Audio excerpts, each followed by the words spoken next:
To my dearest friends, I am honored to welcome you back once more for an investigation into some of the most zealous and fervently loyal of Marines to have ever fought against the enemies of all mankind. There are many servants to the Imperium, ranging from the impassioned sisterhood to the unbreakable lines of the Guard, and even to the enigmatic cohorts of the Mechanicus. But none quite hold the strict allegiances and fearless resolve of the Angels of Death. The Space Marines are no secret to the Imperium, though, in truth,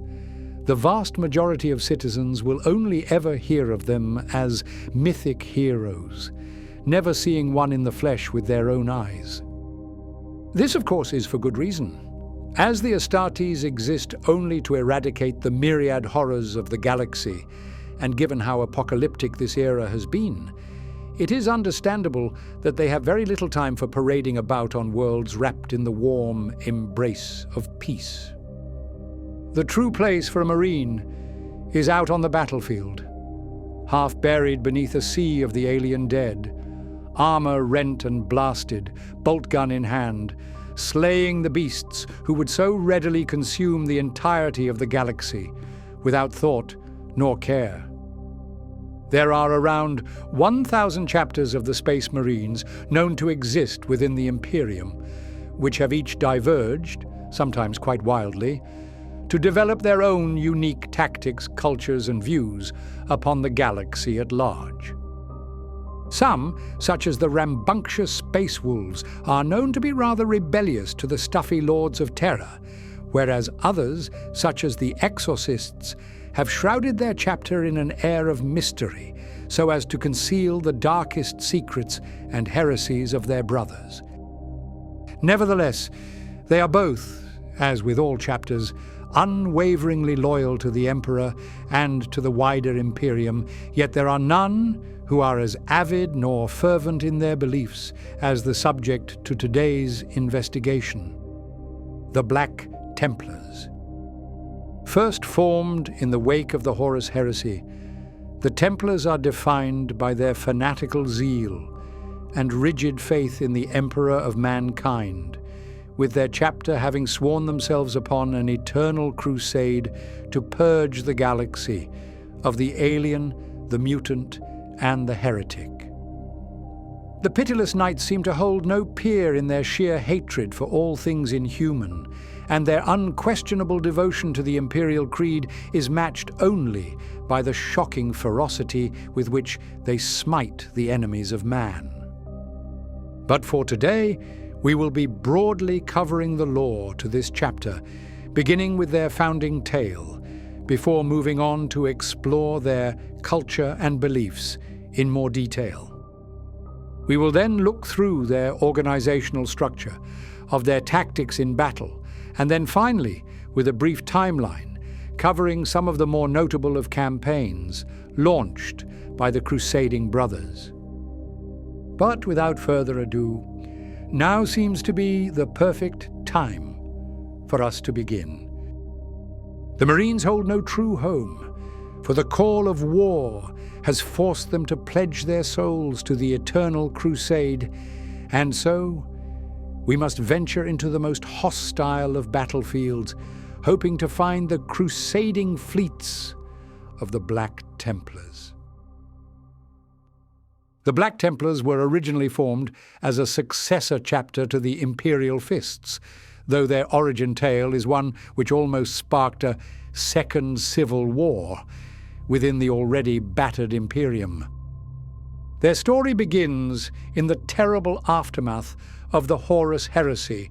where the arch-traitor had been defeated, the traitorous legions routed from Terra, and where the broken emperor was now permanently interned upon the Golden Throne. In order to prevent another conflict of this scale, Robert Guilliman drafted the Codex Astartes, a guiding tome for the Marines, which decreed that no legion should ever again number in the tens of thousands, as they had during the Great Crusade. Instead, each legion would be divided into smaller, independent chapters, numbering around 1,000 Marines strong, in the hopes that it would prevent any individual from ever wielding the singular military might that Horus held during his Great War. Rogel Dawn, however, greatly objected to this decree, seeing it as a needless insult and as something which presupposed the Marines as harboring the potential for heresy. Taking it personally, he decried Guilliman as a coward for not aiding in the defense of Terra. And before long, the surviving Primarchs had formed two sides, with half supporting the implementation of the Codex Astartes, and half being against. This was not a simple disagreement by any means, and in fact, it seemed as though a second civil war was all but inevitable, with the Imperial Navy even going so far as to fire upon the Fists, in the false belief that their defiance signified a betrayal of the Emperor. Dawn, not wishing to see the Imperium consumed by war, finally backed down and agreed to split his legion into 4 chapters, with one remaining as the Imperial Fists, and the 3 successors being the Soul Drinkers, the Crimson Fists, and the subject of our investigation, the Black Templars. The Templars were to be commanded by Dawn's most devoted and decorated captain, Sigismund. As first captain of the Imperial Fists, Sigismund had earned unparalleled renown during the Siege of Terra, where he fought as the Emperor's champion, cutting down a slew of the mightiest barbarians of Chaos, all in single combat. Now entrusted with his own chapter, he was to take the most zealous and pious of Dawn's sons, adopting the black and white livery that Sigismund himself had worn upon Terra, and to take to the stars in what would become their eternal crusade. The new Marshal had no intention of following the Codex Astartes, as he agreed with his Primarch that it was an overly restrictive and inefficient guide. But his new warpath had been specifically drafted as a means of proving his chapter's loyalty, as he understood that non-compliance could possibly be interpreted as a mark of heresy. In any event, the Templars promptly left from Terra, claiming no home world, and vowing to remain within their fleet forevermore, always on the move and always on the path of a new crusade, ever expanding the Emperor's light throughout the stars. They would go on to participate in the Scouring, purging the traitor forces of the Donatello system, before pursuing them towards the boundary of the Eye of Terror. Sigismund realized that someday the heretics would emerge once more to wage a new war against the Imperium, and so the Templars stationed a crusading force around the Cadian Gate so as to immediately respond to the emergent threats of chaos. Indeed, it was during the latter half of the 31st millennium that Abaddon launched his first Black Crusade, an invasion which was halted at the cost of Sigismund's own life. The Marshal entered into a fated duel with the Despoiler, ultimately falling beneath the new War Master, though somewhat surprisingly, Abaddon returned his undesecrated body to the Imperium, perhaps as a sign of personal respect to the old champion. Nevertheless, his death did not dissuade the Templars, as every High Marshal would go on to swear the same oath as Sigismund, to continue in their eternal crusade,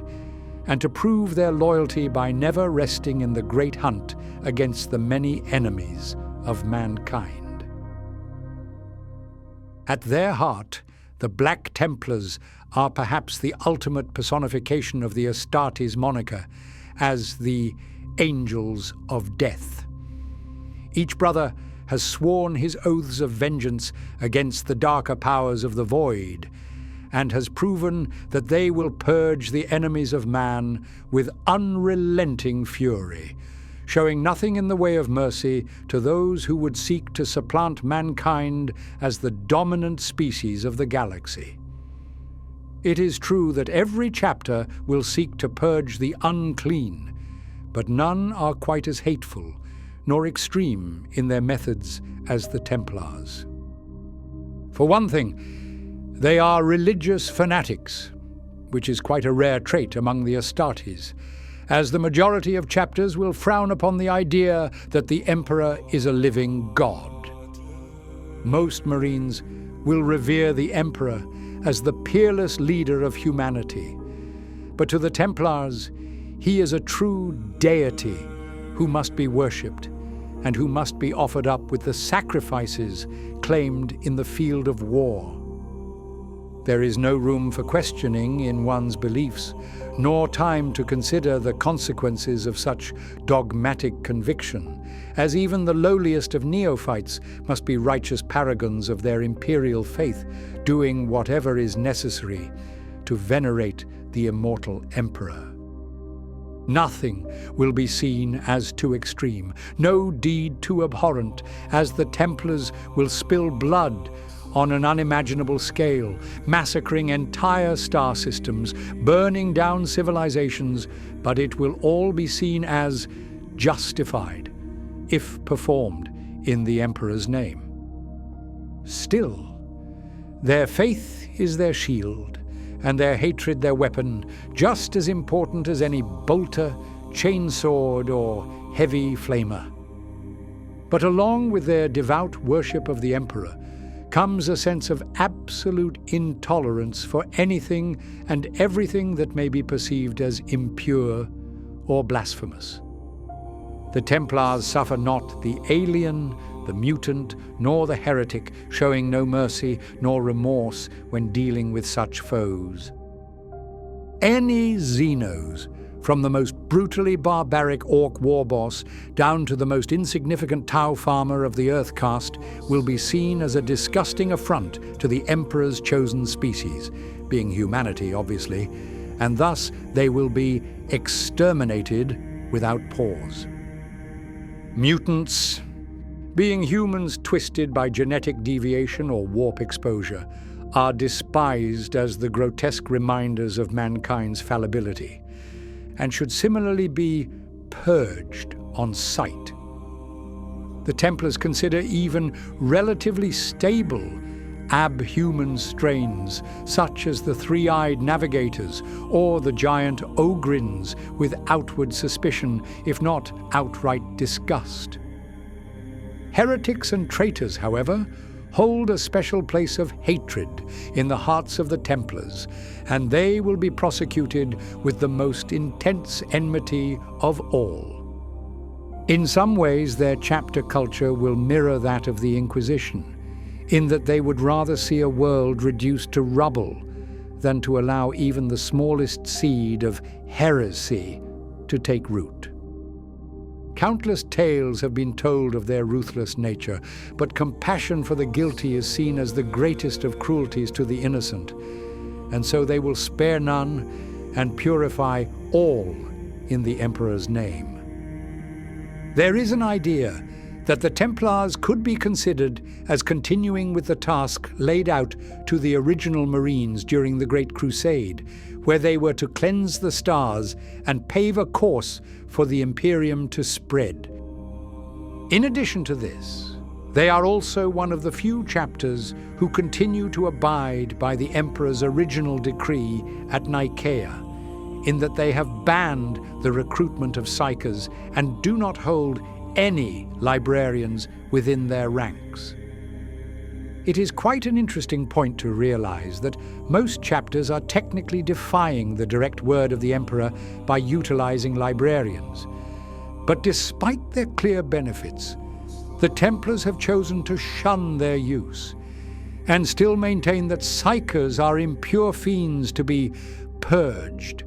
not fostered. At the most, they will permit navigators and astropaths aboard their ships, though these mutants are held on a very short leash, being more akin to slaves than necessary allies.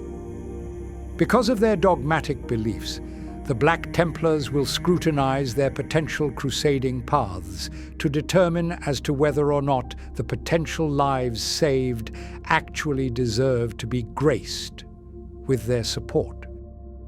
If a marshal judges your world as not entirely pure, or believes that the planetary governors are wavering in their faith, then the Templars may decide to attack, decapitating both the original invaders and the weak lords before instituting a stricter governance so as to restore order once more. Of course, if an ecclesiastical world calls for aid, then there will be no questions asked, as the Templars see the shrine worlds of the Imperium as being central to their faith in the Emperor, and they will gladly lay down their lives in protection of these sacred sites. In fact, some of their recent campaigns have taken place during the so-called Shrine World Crusades, where several forces were dispatched to secure various holy worlds throughout the Segmentum Solar and Pacificus. But on this point, we must now ask ourselves a question, and it is that since this is not a Codex-compliant chapter, then how many Marines do they actually possess?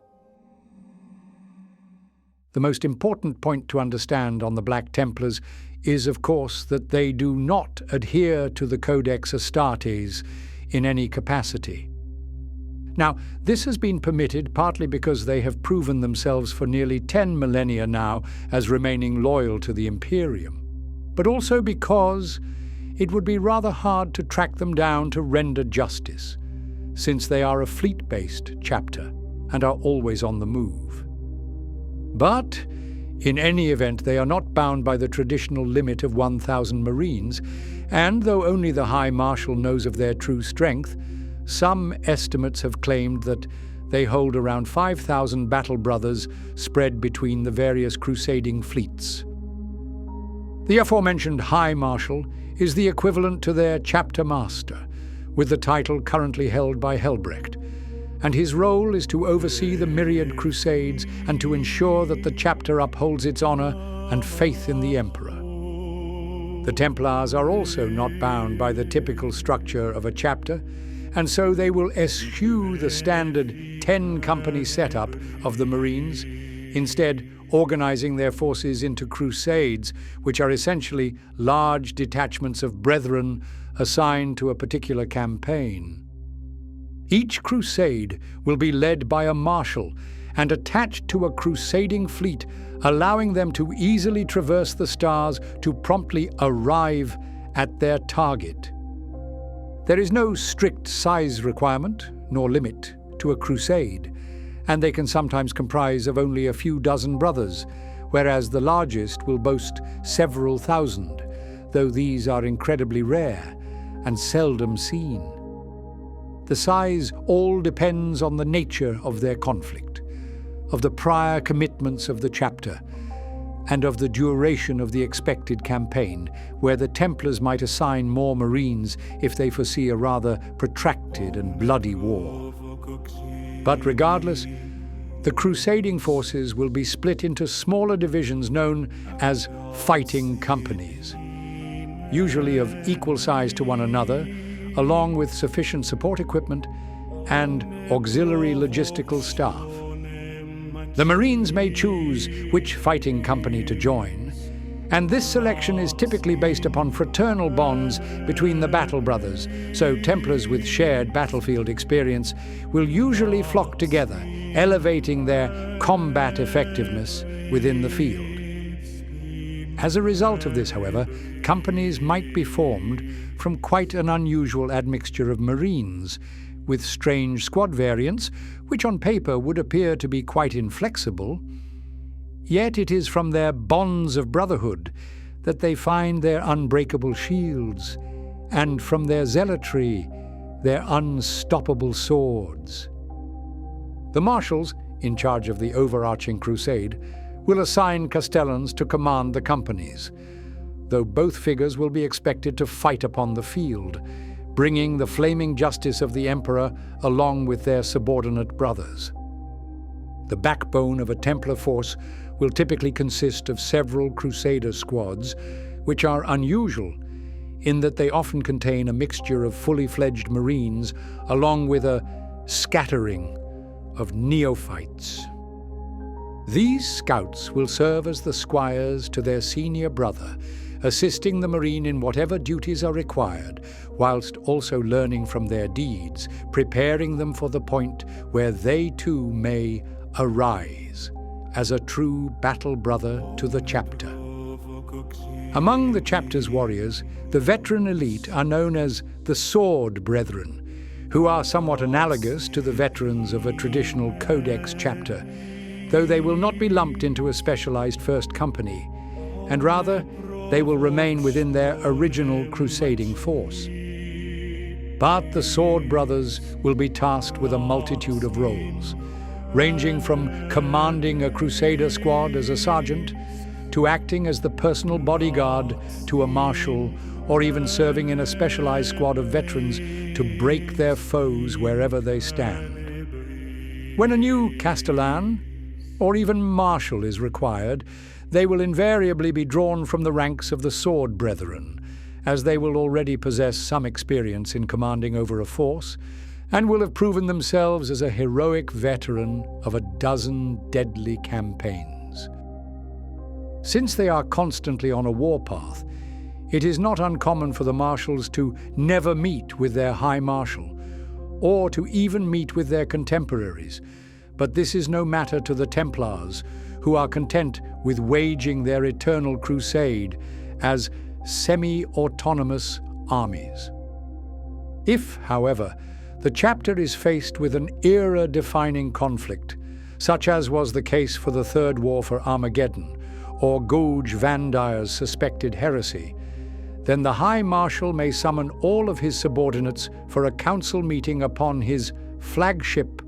of the Eternal Crusader. Here, they will vote for the chapter's course of action, though most often they will quickly agree to the decision which brings punitive war in a prompt and righteous manner. The Black Templars boast a notable roster of chaplains, far outnumbering that of a typical chapter. But given their piety, it is no wonder that the Marines feel the need to utilize these spiritual enforcers to great effect. Similarly, they sport a respectable number of tech Marines, who each watch over a surprising array of servitors, primarily made up of heretics and deviants, whose crimes earned them a lobotomized transformation into a thoughtless and soulless tool for the Marines. Legends say that the Templars will transfigure the senior lords to heretical worlds, meaning that some of their servitors will have once ruled as planetary governors, yet have since been reduced to disgusting amalgams of tainted flesh and purified steel. The most unique figure within the crusading forces, however, would surely be the individual known as the Emperor's Champion. The chapter believe that the Emperor, in all his divinity, will bless one of their brothers on the eve of battle, gracing him with the miracle of foresight, so that he may be guided through the chaos towards a certain victory. When this brother confesses to his vision, the chaplaincy will hurry him away, anointing him as the Emperor's champion to the coming battle, at which point he will be granted with the sacred armor of faith and the incomparable black sword. Armed and shielded by the relics of the chapter, he will become a righteous vessel of the Emperor's fury, channeling his might with each sweep and his hatred with each strike. Though it is a great miracle to witness the coming of a champion, it is also seen as a dark omen to the brothers, as if this figure is slain in battle. Then it is a sure sign that their crusade is destined to fail. In this case, the Marines must atone for their sins by retrieving the fallen relics by any means necessary, with there being reports of entirely new crusades being launched simply to recover the hallowed armor and ancient sword, from those who brought the prior crusade to its knees. On the battlefield, it is no wonder that this deeply zealous and fanatically devout chapter will fight with a level of righteous ferocity, perhaps only before seen amidst the ranks of the Emperor's sisterhood. They waste no time with effete subtlety, nor with cowardly ambushes, and would much rather opt for a thunderous assault, facing down the enemy eye to eye, so that they may see the darkness in the hearts of the heretic be illuminated beneath his undeniable wrath. Being a fleet-based chapter, it is no wonder that almost every Black Templar engagement begins with a period of heavy orbital bombardment, launched from the varied strike cruisers and battle barges, suspended in low orbit. This initial phase of judgment will consist of cyclonic torpedoes, massed macro shells, and pinpoint lance strikes, aimed indiscriminately to sow devastation and terror into the hearts of the faithless. Before the smoke is given time to clear, the Templars will launch their first wave of attack, with hundreds of drop pods raining down through the atmosphere, slamming hard into the blasted earth, disgorging squad after squad of power-armored initiates and their neophyte squires. Sprinting through the chaos, the brothers will aim to attack hard and fast along the entirety of the field, overwhelming the enemy before they have a chance to retreat into some pathetic defensive formation. The Templars will not hesitate to deploy the majority of their forces during this phase, as they will favor the idea that a swift and hard blow may end what could become a protracted war of attrition, long before it truly begins. The mixed composition of their Crusader squads work to their advantage here, with the disproportionate numbers of heavily armored, melee-oriented Marines charging through the weak zones to tear apart the enemy from within, while the lighter and ranged, focused neophytes follow in their wake, bolt guns roaring as they exploit the breach. If the enemy shows stiff resistance, or possesses strongholds that cannot be taken by infantry alone, then the Templars will swiftly escalate by unleashing their armored spearheads. The chapter is particularly fond of the Crusader pattern of Land Raider, which they themselves discovered and adapted during the Gerulus Crusade from Dark Age archaeotech. Its sponson-mounted las cannons are replaced with racks of hurricane bolters capable of unleashing a ceaseless hail of anti-infantry fire, whilst its hull-mounted frag launchers explode out in a concussive blast, providing the cover needed for the inbound Crusaders to burst out deep within enemy lines. In any event, these Land Raiders will be deployed via Thunderhawk transport, along with Predator tanks for heavy fire support, whilst bike squads and land speeders screech out to outflank vulnerable positions. Ultimately, however, the support will never be intended to entrench the Marines in a single position, as their primary strengths lie in the art of plunging hard and fast into the enemy before utterly annihilating them at point-blank range. I mentioned previously that each brother will be assigned a neophyte squire who will assist them in all of their necessary duties, but primarily they are there to be tutored in the art of war, so as to prepare them for a life as a fully fledged Templar. Outside of a battle, they might be tasked with cleaning and anointing their master's power armor, but during a conflict, they must fight as a warrior of the Emperor, purging the enemies of man with the righteous indignation of an angel of death. After proving themselves through many trials of combat,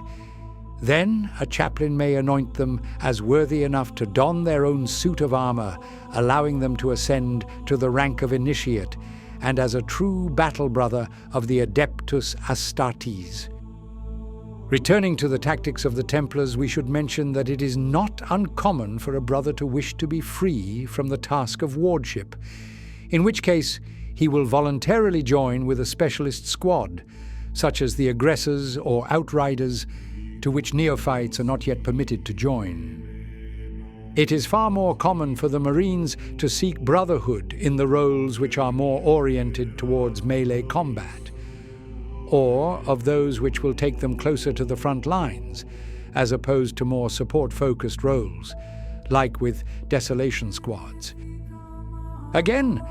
this is because the Templars are so fiercely zealous that they wish to levy the incandescent wrath of the Emperor with their own two hands, favoring the glory of plunging one's sword into the heart of a traitor and seeing the life essence drain from their bastard form. In the wake of a battle, it is permitted for the brothers to comb the field for relics seized from the lifeless corpses of their enemy. Of course, these will need to be purified and sanctified by the chaplaincy, who may simply ordain for the memento mori to be destroyed, if it appears blasphemous to the chapter.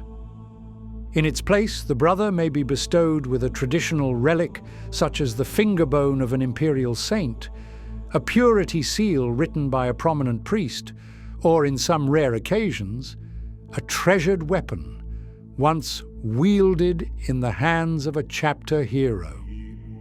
As a final point, each and every Templar will spend a prolonged period before a coming battle in deep prayer, meditating on the glory of the God Emperor, drawing from his immortal majesty to elevate themselves as his angels of death. But during this time, they will also declare an unbreakable vow, heard by the Emperor himself, promising to themselves and to their battle brothers that they will know no fear in the face of the enemy. They are to abhor the witch and destroy the witch, to accept any challenge no matter the odds, to suffer not the unclean to live, and above all else, to uphold the honor of the Emperor. Through the long millennia, the Black Templars have undertaken so many crusades that entire volumes can scarcely list them all. Countless worlds have been purged and restored to order under the guiding watch of a chapter keep, whilst innumerable warlords have been halted in their tracks and ruthlessly administered with the Emperor's justice. Before we outline some of their more notable of conflicts, I should mention that the Templars hold the full repository of their historical deeds within the Scriptorum of Truths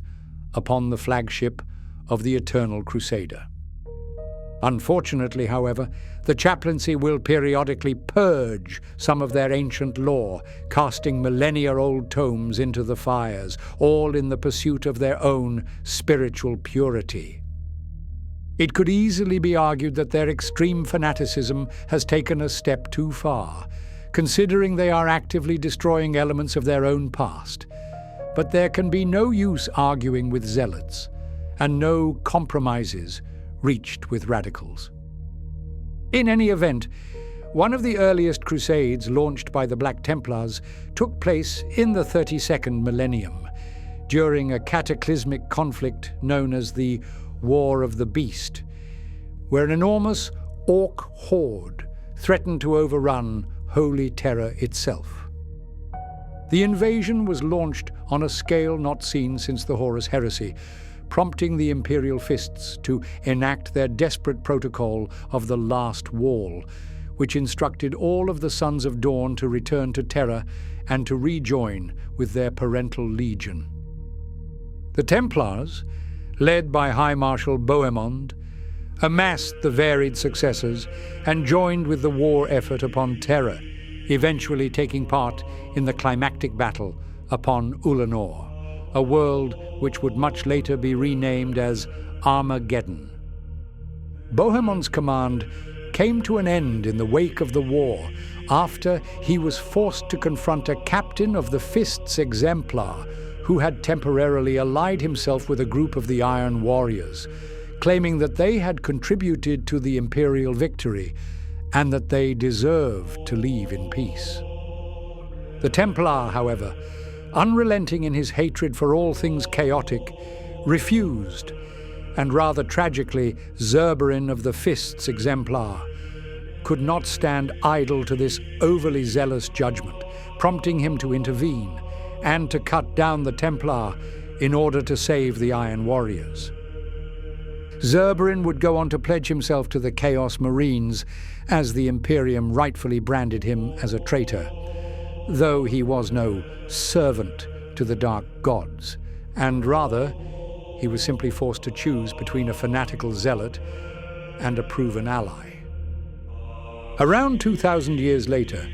during the 34th millennium, the Black Templars took part in a crusade against the Catalexis heresy, which culminated in a catastrophic event known as the Howling. A true abomination, formed as an alien cyborg possessing an immensely powerful connection to the warp, had arisen under the name Cacodóminus, and was able to psionically enslave a vast swathe of imperial space, forming a twisted empire of over 1,300 systems. The Templars responded, and eventually executed the Cacodóminus, but as it fell, its death cry was amplified through the warp, rushing forth as a deafening wave, buffeting the tens of thousands of worlds of the wider segmentum. Billions of psychically sensitive humans died, with navigators and astropaths falling en masse, causing millions of ships to be cast adrift, forever lost within the maelstrom of the warp. Rumor has it that the death cry burnt out the minds of every last librarian within the Black Templars, and that the Howling marked the end of the Librarius to the Crusaders. I personally do not ascribe to this theory, and hold firm in the idea that they eschew the use of psykers because of the Emperor's decree at Nicaea, though you are all free to follow whichever explanation seems most fitting. In any event, the Templars retrieved the skull of the Cacodóminus as a trophy, and it is said that if you listen closely, that you can still hear the wailing death cry of the cyborg beast, and that it still possesses the strength to devastate the minds of witches and psykers. Moving into the 36th millennium, the galaxy was racked by a period known as the Age of Apostasy, where the lecherous High Lord, named as Gouge Vandair, united the institutions of the Ecclesiarchy and the Administratum, making him the de facto ruler of the entire Imperium. Driven mad by power, he assassinated his fellow lords, fortified himself within the ecclesiarchal palace upon Terra, and summoned the recently formed brides of the Emperor to destroy the Imperials who dared question his rule. Branding him as a renegade, the Black Templars were one of the 4 chapters summoned to bring this rebellion to an end, joining with the assault on Terra, where they would gladly purge the traitors who dared defile the home of the Emperor. To the Marines, this conflict was known as the Terran Crusade, and was launched by the High Marshal Seganandus, but it primarily saw the zealous Templars fighting against the ardent Sisterhood, with both sides believing that the other had turned against the Emperor's wishes. In the end, Vandair was executed by Alesia Dominica, bringing the rebellion to its bloody close, though the Templars promptly departed from Terra to continue in their crusade and to hunt down every last traitor that might still lurk within the stars. In the wake of this apostasy came a time now referred to as the Age of Redemption, which lasted until the 38th millennium, and was defined by the growing power of the imperial cult, who had declared a war on heresy, leading to the capturing and execution of suspected traitors on a truly monstrous scale. The Black Templars contributed to many of these campaigns, the most notable of which was known as the Benedictine War, where a crusade was launched against a series of Eldari worlds at the behest of the Ecclesiarchy. Unfortunately, the aliens were able to slay not one, but two High Marshals in quick succession, though their successor, a Marine known as Constantine, would go on to lead the Imperials on a relentless purge, slaying every last Eldari and putting their maiden worlds to the flame. Fast-forwarding to the 41st millennium, entering into the time of ending, the Black Templars were to become embroiled in some of their most infamous and deadly of campaigns. In the year 990, Helbrecht, newly promoted as High Marshal, declared that the chapter would move to purge the menace of the Scyther fiends from the desolate reaches of the northeastern fringe, sparking what is now known as the Ghoul Stars Crusade. This region is primarily defended by the mysterious chapter of the Death Spectres, who have fought with the fiends many times and do not believe that they can ever be fully eradicated. Nevertheless, the two chapters reluctantly worked together, with the Templars begrudgingly ignoring the Spectres' defeatist attitude and the Spectres tolerating the fanatical presence of the Crusaders. When the Templars reached the home world to the fiends, they found it entirely deserted, as was predicted by the Death Spectres. But this did not prevent them from setting the upper atmosphere of the planet alight, aiming to bombard the gas giant until it was entirely burnt away. The Templars, however, could not remain to finish the job, as they had been called away to take part in the infamous Third War for Armageddon. And so they left the Ghoul Stars back in the hands of the Death Spectres,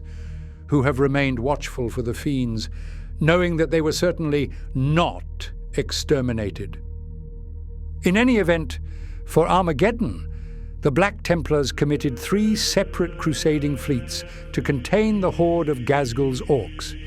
with High Marshal Helbrecht taking command over the entirety of the Space Marines upon the world. The Reclusiarch, known as Merrick Grimaldus, rose to fame during this war,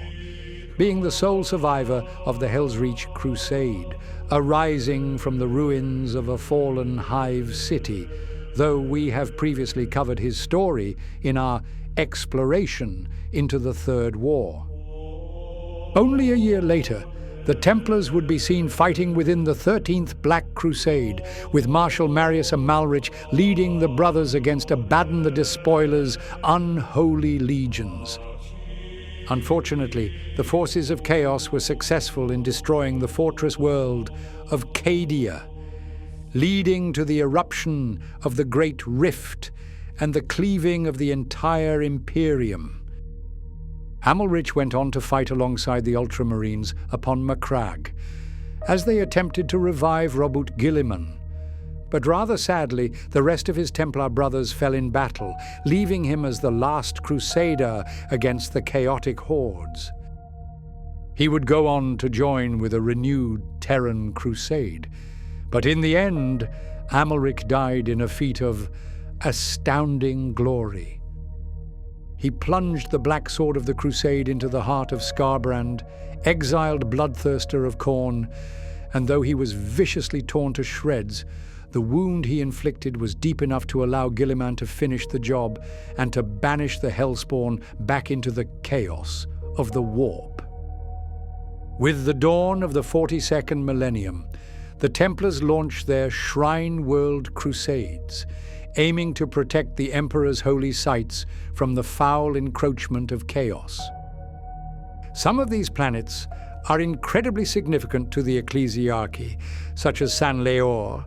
which was the original site to the daughters of the Emperor, who would go on to become the fanatic military force of the Sisters of Battle. It was around this time that the creation of the Primaris Marines was revealed to the Astartes, with every chapter being sent a fleet to reinforce their heavy losses suffered during the prior millennium. High Marshal Helbrecht had approved this for the Templars, but when the newborn Marines rendezvoused with the forces of Marshal Angevin, all hell suddenly broke loose. The fanatical Templars declared that the Primaris Marines were impure, false bearers of the Emperor's name, and a mutiny erupted within their ranks. The Castellan, known as Beorhtnoth, rose up as the leader of the Puritans, slaying Marshal Angevin, his followers, all of the Primaris Marines, and even put down the member of the Custodian Guard, tasked with leading the Primaris fleet. In a moment of cowardice, rather than standing firm by his actions, Beorhtnoth wove a farcical tale that the reinforcements never arrived, and that Angevin had led a crusade to try and rescue their brothers, but tragically died in the process. The zealous Marines went on to rejoin the wider imperial war effort and proved to play a pivotal role in securing victory within the Taladis system against the forces of chaos.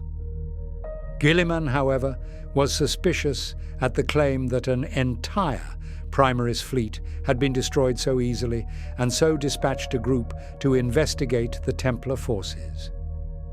Almost immediately, Beorhtnoth became aggressive with the investigators and demanded a trial by combat, claiming that the Emperor would prove him as innocent by guiding his hand to victory